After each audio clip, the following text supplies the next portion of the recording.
Govinda. Together with other monks, Govinda used to spend the time of rest between pilgrimages in the pleasure grove, which the courtesan Kamala had given the followers of Gautama for a gift. He heard talk of an old ferryman who lived one day's journey away by the river, and who was regarded as a wise man by many. When Govinda went back on his way, he chose the path to the ferry, eager to see the ferryman, because though he had lived his entire life by the rules, though he was also looked upon with veneration by the younger monks on account of his age and his modesty, the restlessness and the searching still had not perished from his heart. He came to the river and asked the old man to ferry him over. And when they got off the boat on the other side, he said to the old man, "You're very good to us monks and pilgrims. You have already ferried many of us across the river. Aren't you too, ferryman, a searcher for the right path?" Quoth Siddartha, smiling from his old eyes, "Do you call yourself a searcher, O venerable one, though you are already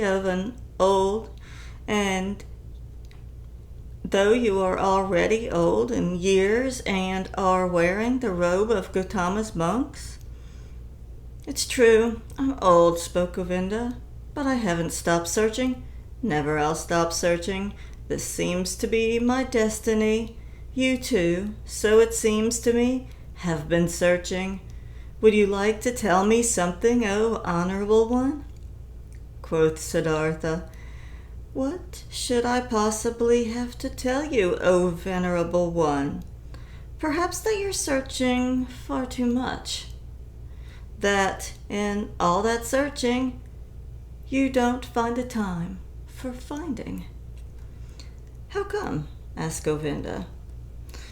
"When someone is searching," said Siddartha, "then it might easily happen that the only thing his eyes still see is that what he searches for, that he is unable to find anything, to let anything enter his mind, because he always thinks of nothing but the object of his search, because he has a goal, because he is obsessed by the goal. Searching means having a goal. But finding means being free, being open, having no goal.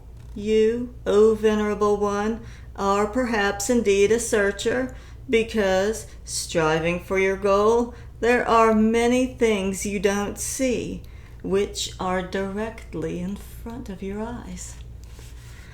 "I don't quite understand yet," asked Govinda.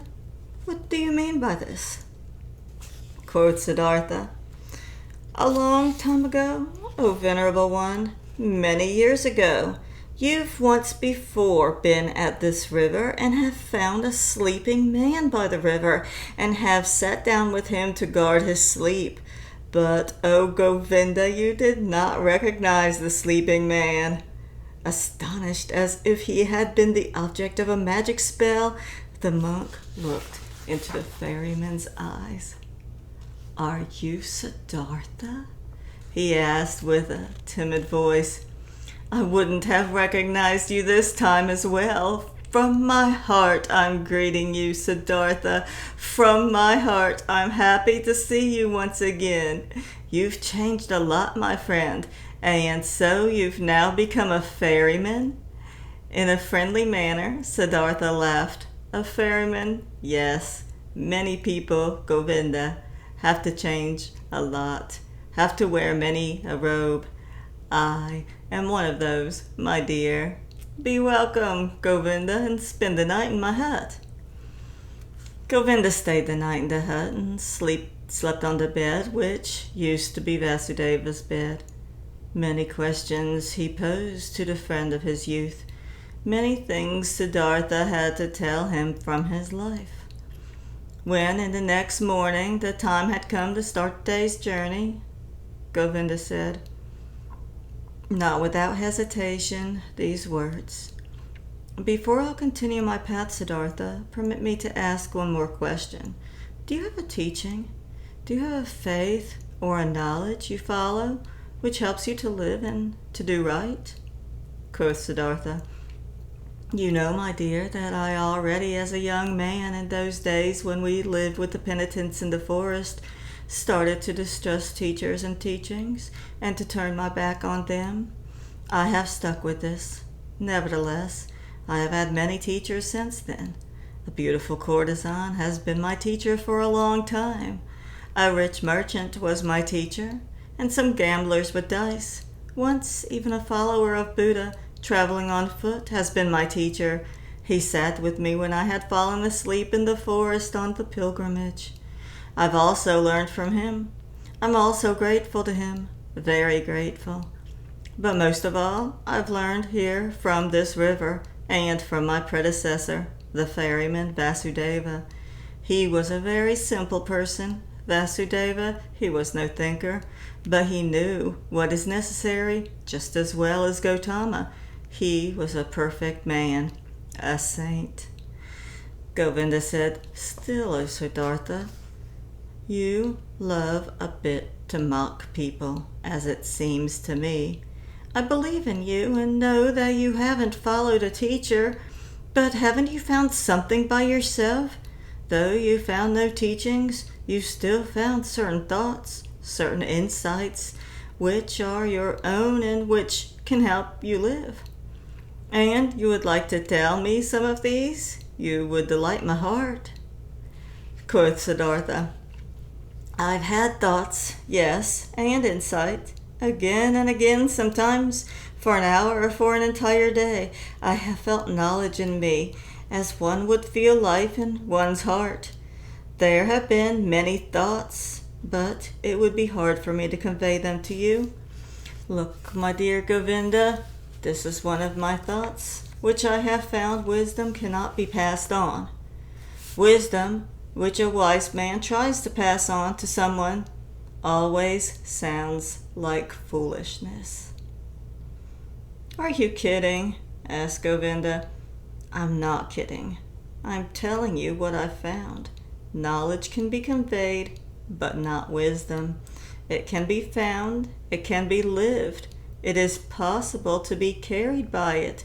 Miracles can be performed with it, but it cannot be expressed in words and taught. This is what I, even as a young man, sometimes suspected, what has driven me away from the teachers. I have found a thought, Govinda, which you'll again regard as a joke or foolishness, but which is my best thought. It says, the opposite of every truth is just as true. That's like this. Any truth can only be expressed and put into words when it is one-sided. Everything is one-sided which can be thought with thoughts and said with words. It's all one-sided, all just one half. All lacks completeness, roundness, oneness. When the exalted Gautama spoke in his teachings of the world, he had to divide it into samsara and nirvana, into deception and truth, into suffering and salvation. It cannot be done differently. There is no other way for him who wants to teach. But the world itself, what exists around us and inside of us, is never one-sided. A person or an act is never entirely samsara or entirely nirvana. A person is never entirely holy or entirely sinful. It does really seem like this because we are subject to deception, as if time was something real. Time is not real, Govinda. I have experienced this often and often again. And if time is not real, then the gap which seems to be between the world and the eternity, between suffering and blissfulness, between evil and good, is also a deception. How come? Asked Govinda timidly. Listen well, my dear, listen well. The sinner, which I am and which you are, is a sinner, but in times to come he will be Brahman again. He will reach the nirvana, will be Buddha. And now see, these times to come are a deception, are only a parable. The sinner is not on his way to become a Buddha. He is not in the process of developing, though our capacity for thinking does not know how else to picture these things. No, within the sinner is now and today already the future Buddha. His future is already all there. You have to worship in him, in you, in everyone, the Buddha which is coming into being, the possible, the hidden Buddha. The world, my friend Govinda, is not imperfect or on a slow path toward perfection. No, it is perfect in every moment. All sin already carries the divine forgiveness in itself. All small children already have the old person in themselves. All infants already have death. All dying people, the eternal life. It is not possible for any person to see how far another one has already progressed on his path. In the robber and dice gambler, the Buddha is waiting. In the Brahmin, the robber is waiting. In deep meditation, there is possibility to put time out of existence, to see all life which was, is, and will be as if it were simultaneous, and there is everything is good, everything is perfect, everything is Brahman. Therefore, I see whatever exists as good. Death is to me like life, sin like holiness, wisdom like foolishness. Everything has to be as it is. Everything only requires my consent, only my willingness, my loving agreement to be good for me, to do nothing but work for my benefit, to be unable to ever harm me. I have experienced on my body and on my soul that I needed sin very much. I needed lust, the desire for possessions, vanity, and needed the most shameful despair in order to learn how to give up all resistance, in order to learn how to love the world, in order to stop comparing it to some world I wished, I imagined, some kind of perfection I had made up. But to leave it as is and to love it and to enjoy being a part of it. These, O Govinda, are some of the thoughts which have come into my mind. Siddartha bent down, picked up a stone from the ground, and weighed it in his hand. This here, he said, playing with it, is a stone, and will, after a certain time, perhaps turn into soil, and will turn from soil into a plant or animal or human being. In the past, I would have said, this stone is just a stone. It is worthless. It belongs to the world of the Maya. But because it might be able to become also a human being and a spirit in the cycle of transformations, therefore, I also grant it importance. Thus, I would perhaps have thought in the past, but today I think the stone is a stone. It is also animal. It is also God. It is also Buddha. I do not venerate and love it because it could turn into this or that, but rather because it is already and always everything. And it is this very fact that this stone, that it appears to me now and today as a stone, this is why I love it, and see worth and purpose in each of its veins and cavities, in the yellow, in the gray, in the hardness, in the sound it makes when I knock at it, in the dryness or wetness of its surface. There are stones which feel like oil or soap, and others like leaves, others like sand, and every one is special and praise the in its own way. Each one is Brahman, but simultaneously and just as much it is a stone. It's oily or juicy, and this is the very fact which I like and regard as wonderful and worthy of worship. But let me speak no more of this. The words are not good for the secret meaning. Everything always becomes a bit different as soon as it is put into words, gets distorted a bit silly. Yes, and this is also very good, and I like it a lot. I also very much agree with you that this, what is one's man's treasure and wisdom, always sounds like foolishness to another person. Govinda listened silently. "Why have you told me about this stone?" he asked hesitantly after a pause. "I did it without any specific intention, or perhaps what I meant was that love, this very stone, and the river, and all these things we are looking at, and from which we can learn. I can love a stone, Govinda. I also a tree or a piece of bark. These are things, and things can be loved, but I cannot love words. Therefore teachings are no good for me, and have no hardness, no softness, no colors, no edges, no smell, no taste. They have nothing but words. Perhaps it's these things which keep you from finding peace. Perhaps it's the many words. Perhaps because salvation and virtue as well, samsara and nirvana as well, are mere words. Govinda, there is no thing which would be nirvana. There is just the word nirvana."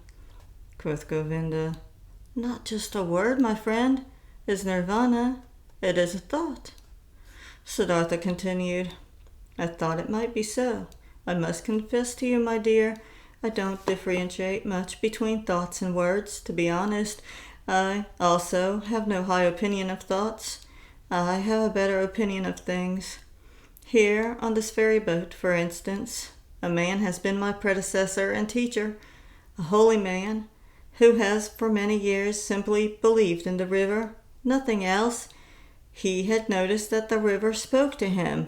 He learned from it. It educated and taught him. The river seemed to be a god to him.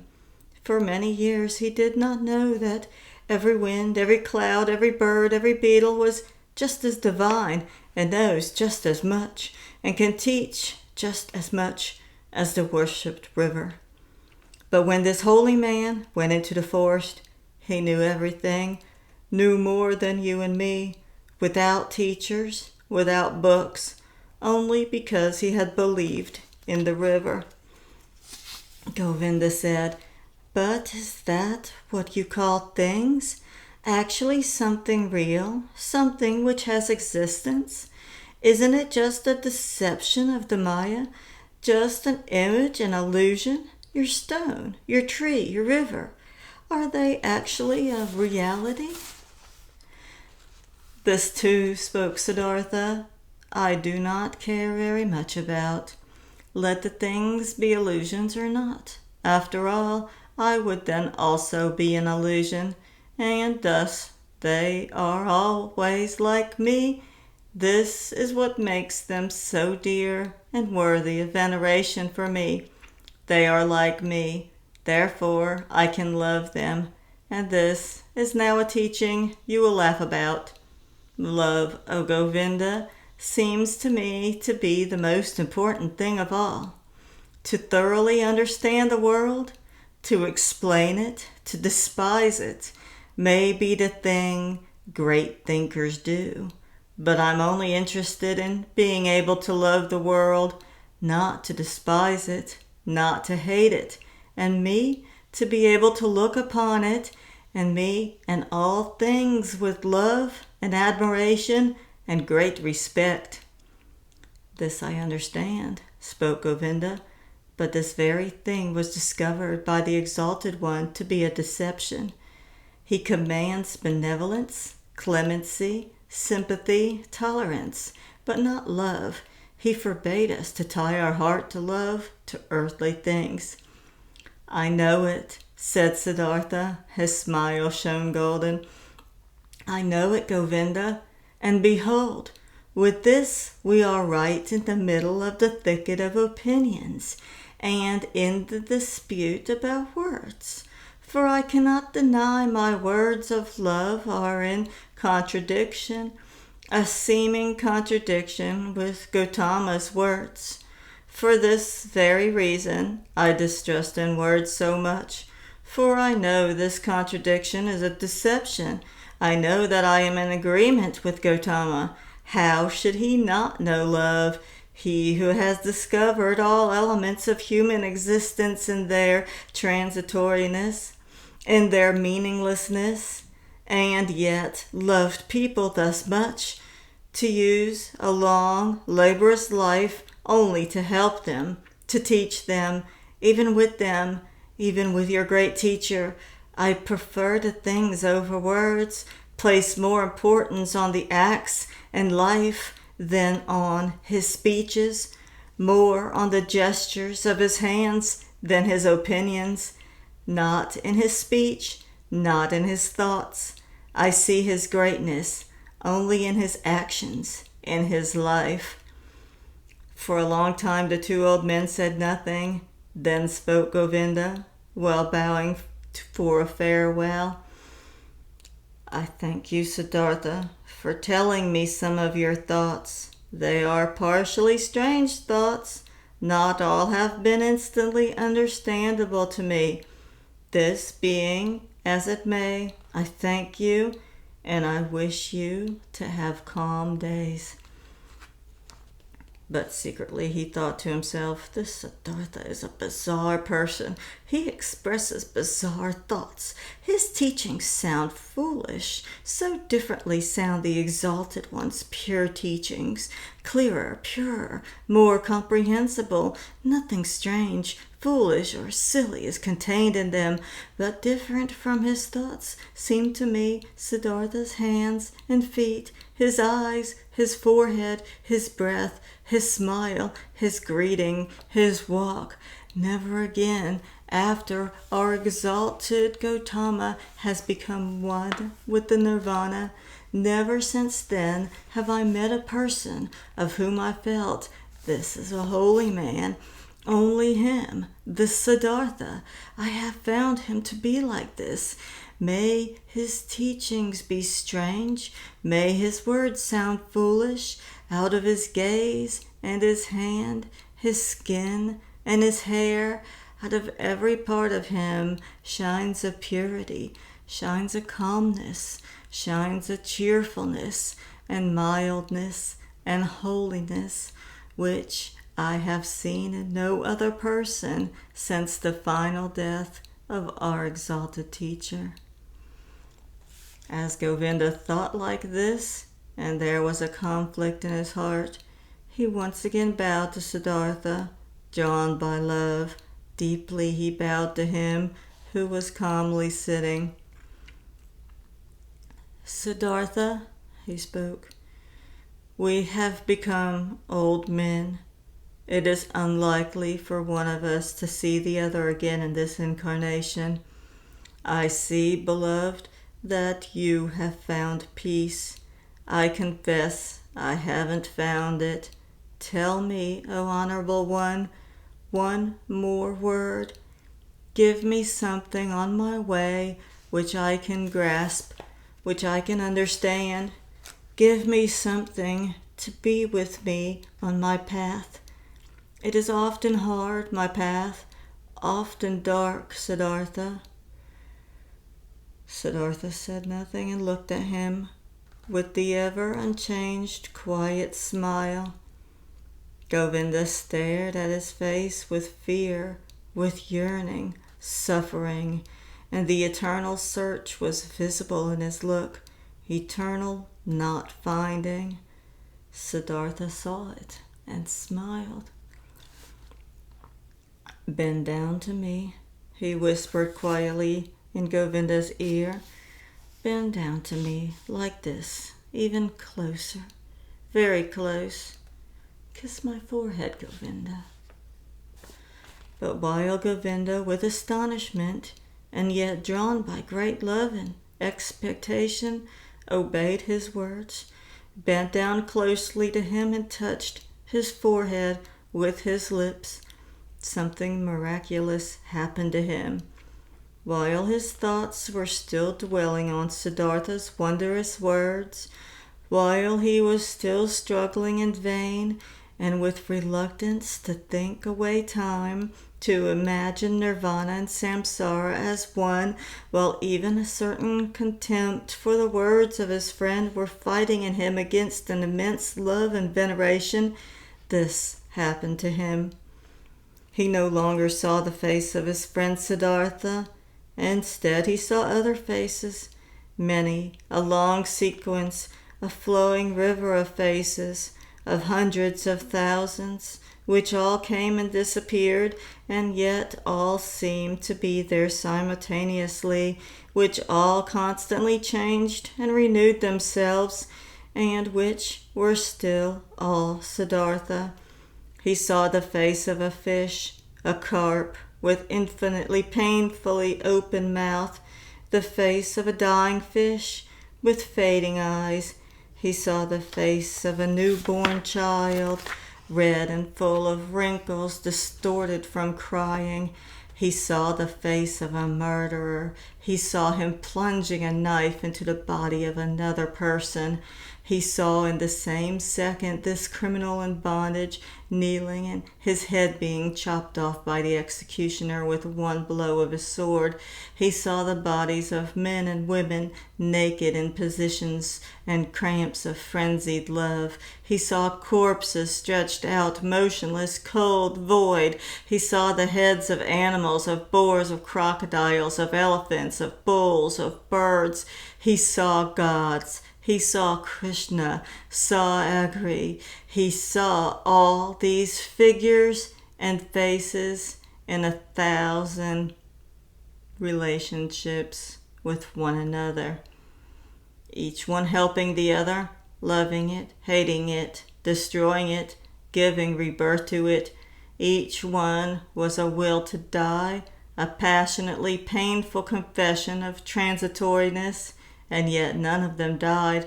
Each one only transformed, was always reborn, received evermore a new face, without any time having passed between the one and the other face. And all of these figures and faces rested, flowed, generated themselves, floated along and merged with each other, and they were all constantly covered by something thin, without individuality or its own, but yet existing, like a thin glass or ice, like a transparent skin, a shell or mold or mask of water. And this mask was smiling, and this mask was Siddartha's smiling face, which he, Govinda, in this very same moment touched with his lips. And Govinda saw it like this, the smile of the mask, the smile of oneness above the flowing forms, the smile of simultaneousness above the 1,000 births and deaths. This smile of Siddartha was precisely the same, was precisely of the same kind as the quiet, delicate, impenetrable, perhaps benevolent, perhaps mocking, wise, thousandfold smile of Gautama, the Buddha, as he had seen it himself with great respect 100 times. Like this, Govinda knew the perfected ones are smiling, not knowing any more whether time existed, whether the vision had lasted a second or 100 years, not knowing any more whether there existed a Siddartha, a Gautama, a me, and a you, feeling in his innermost self as if he had been wounded by a divine arrow, the injury of which tasted sweet, being enchanted and dissolved in his innermost self. Govinda still stood for a little while, bent over Siddartha's quiet face, which he had just kissed, which had just been the scene of all manifestations, all transformations, all existence. The face was unchanged, After under its surface the depth of the thousandfoldness had closed up again, he smiled silently, smiled quietly and softly, perhaps very benevolently, perhaps very mockingly, precisely as he used to smile, the exalted one. Deeply Govinda bowed. Tears he knew nothing of ran down his old face. Like a fire burnt the feeling of the most intimate love, the humblest veneration in his heart. Deeply he bowed, touching the ground before him, who was sitting motionlessly, whose smile reminded him of everything he had ever loved in his life, what had ever been valuable and holy to him in his life. The end.